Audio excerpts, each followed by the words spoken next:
Ya ne me nyok ler mi de kon nyok ng'ach tik mi chi tuo ka gat kon ka katum. Gat kon tin te ka dam srie. Cha jaw ji cha gat chop ko koru di jen jok cha kanak pan.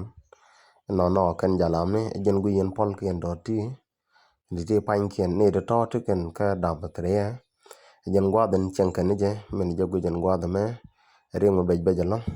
Tumi wa kon gore jere ite ka dan cher kon wune dene ka real ka agwa ka dene ka gwich. Lari teka na me gore je bana rodan gwira gwa. Chikon bi pe gar ka gwa mwa konte. Kwa no bana chi wuli uti ni nyunune. Na me poinde gore gwen mga gar. Na me temo gar kon tichire gwaje ntong mi. Gweni je ngo kon bana rodan la roj. Ganu na dek liu ko dop ka elwune. Echima dek nu liu ko dum nene kokien. Gwaje ntame rega di de me china kule je gonta. Ba kule lele di rega nche kon jege. Wana liu mene do nene kokien. Gweni je bana charu no re doran ka bana rodan la riet.